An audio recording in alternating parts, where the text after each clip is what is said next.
Hello बच्चों, कैसे हैं आप सब। चलिए अब मैं मैथ का नया चैप्टर ले रही हूँ। हिंदी मीडियम वालों के लिए है ये, या जो लोग भी कंपटीशन की तैयारी कर रहे हैं उनके लिए है। लाभ और हानि, लाभ हानि का ये चैप्टर है और ये 11th क्लास में भी आता है, 12th में भी आता है। हिंदी मीडियम वालों के लिए है और कंपटीशन में तो आप नॉर्मली इसके क्वेश्चन देखते ही हैं कि वहाँ पर आएगा ही आएगा। तो 1 2 3 4 क्वेश्चन इसके कवर होते ही होते हैं। ठीक है, चलिए लाभ हानि का हम जब चैप्टर पढ़ते हैं तो इसमें हमें 2 चीज़ें सीखनी होती हैं कि क्रय मूल्य क्या होता है और विक्रय मूल्य क्या होता है। ठीक है, क्रय मूल्य क्या होता है, देखिए जिस मूल्य पर कोई वस्तु जब खरीदी जाती है उसे क्रय मूल्य कहते हैं। सीधी सीधी भाषा में जब आप कोई चीज़ परचेज़ करेंगे मार्केट से तो जिस भी दाम पर आपने परचेज़ करी है वही आपका क्रय मूल्य है। ठीक है ना। विक्रय मूल्य क्या होता है, जब आप किसी वस्तु को बेचेंगे, जब जिस भी मूल्य पर कोई वस्तु अगर बेची जाती है तो वो उसे विक्रय मूल्य कहते हैं और इंग्लिश में इसे बोलते हैं सेल वैल्यू। ठीक है ना, सेल वैल्यू होती है और ये होती है परचेज वैल्यू। ये आसान है, कोई ऐसा इसमें कुछ भी टफ नहीं है। तो क्रय मूल्य विक्रय मूल्य 2 शब्द इसमें रिपीट होते हैं बार बार। ठीक है, इसी के बेस पे हम लाभ या हानि का पता लगा सकते हैं। देखिए लाभ क्या होता है, सबसे पहले हम देखेंगे लाभ क्या होता है।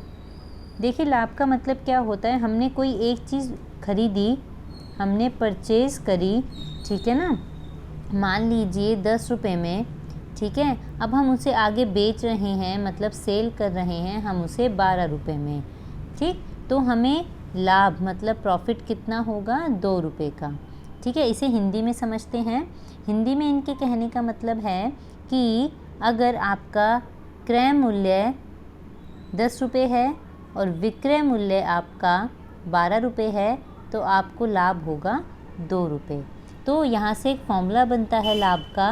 लाभ किसके बराबर होता है, अगर आप विक्रय मूल्य में से क्रय मूल्य को हटा देंगे तो वो बनेगा आपका लाभ। ठीक है, ये एक फॉर्मूला है। अब इसी तरह से हम हानि सीखेंगे। हानि क्या होती है, हानि मतलब लॉस होता है। ठीक है ना, और इसमें भी आपको मान लीजिए कोई आपने चीज़ खरीदी, परचेज़ करी, तो आपका क्रय मूल्य हो गया 10 रुपये और आपने जब उसे बेचा, सेल किया, तो आपने उसे विक्रय किया, तो आपने मान लीजिए उसे 8 रुपये में सेल किया। तो देखिए यहाँ पर क्या निकलेगी, हानि मतलब आपका लॉस। कैसे, 10 में से जब आप 8 रुपये हटाएंगे तो आपका निकलेगा लॉस, जो है 2 रुपये का। ये कैसे आया, हानि किस तरह से आई है, ये देखिए आप। हानि मतलब एक फॉर्मूला बनता है अब यहाँ से हानि का। हानि का मतलब क्या हुआ, जब आपने खरीदा ज़्यादा में हो और बेचा कम में हो। आप कोई चीज़ खरीद के लाए हैं 10 रुपये में और आपने बेची कम रुपये में है तो वो आपकी हानि कहलाएगी। तो यहाँ से 2 फॉर्मूले आपके निकले, एक लाभ का और एक हानि का। ये तो हुई रकम की बात, रुपयों की बात, कि ये जो है ये अमाउंट आएगी निकल के, परसेंटेज नहीं है, ये एक अमाउंट आएगी निकल के। ठीक है ना। अब हम करेंगे परसेंटेज की बात।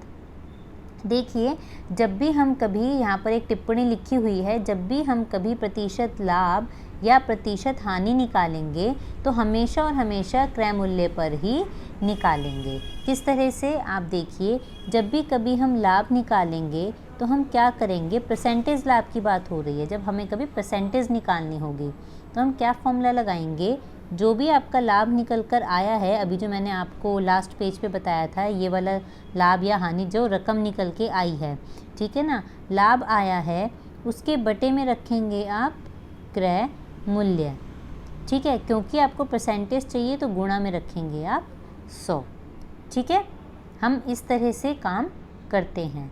ठीक है, तो मान लीजिए लाभ आपका था, अगर हम लास्ट एग्जाम्पल लेके चलें तो यहाँ पर आपका लाभ कितने रुपए का था, 2 रुपये का आपका लाभ था यहाँ पर और विक्रय मूल्य था 10 रुपये का। ठीक है, तो आपका 2 रुपये का लाभ था, 10 रुपये का विक्रय मूल्य था, तो गुणा 100, तो आपका आया 20 मतलब परसेंटेज। आपने जब ये फॉर्मूला लगा दिया तो आपने अपने आप ही परसेंटेज निकाल ली। तो लाभ का फॉर्मूला क्या होगा, लाभ गुणा 100 बटे क्रय मूल्य। ये वाला फॉर्मूला ही आपको परसेंटेज निकाल के बताएगा। इसी तरह से अगर आप हानि की परसेंटेज निकालना चाह रहे हैं कि कितने परसेंट हानि हुई, कितने प्रतिशत हानि हुई, तो आपको सेम यही फॉर्मूला रखना है, बस लाभ की जगह हानि को रखना है। तो हानि गुणा 100 बटे क्रय मूल्य। तो जब भी आप कोई परसेंटेज निकालेंगे आप हमेशा क्रय मूल्य को नीचे रखेंगे, बटे में रखेंगे, यही आपका मेन फॉर्मूला है। ठीक है, तो इस तरह से मैंने आपको देखिए 4 फॉर्मूले बताए। सबसे पहले लाभ कैसे निकलता है? लाभ निकलता है विक्रय मूल्य में से अगर आप क्रय मूल्य को हटा दें तो आपका लाभ निकलेगा। फिर आपकी हानि कैसे निकलेगी? ठीक है, हानि कैसे निकलती है? अगर क्रय मूल्य में से आप विक्रय मूल्य हटा देंगे तो बची हुई रकम आपकी हानि होगी। ठीक है, ये तो आई रुपए की बात, इसका आंसर रुपए में निकलेगा, इसका भी रुपए में निकलेगा। अब परसेंटेज की बात, लाभ अगर आपको परसेंटेज निकालना है तो आपको फॉर्मूला लगाना होगा लाभ गुणा 100 बटे क्रय मूल्य। ठीक है, ये आपका फॉर्मूला होगा। इसी तरह से अगर आपको हानि निकालनी है परसेंटेज में तो आप क्या करेंगे? हानि गुणा 100 बटे क्रय मूल्य। तो ये 4 आपके ऐसे फॉर्मूले हैं जिनके बेस पे आपका पूरा चैप्टर टिका हुआ है। इन 4 फॉर्मूलों को आप याद कीजिए। ठीक है ना, formula number 1, it's second, third और ये फोर्थ। इन 4 फॉर्मूलों को आप याद कीजिए, इसी के बेस पे आप पूरा का पूरा चैप्टर आराम से कर सकते हैं। ठीक है, मैं मिलूँगी अब नेक्स्ट वीडियो में कुछ एग्जाम्पल्स के साथ। तब तक के लिए बाय।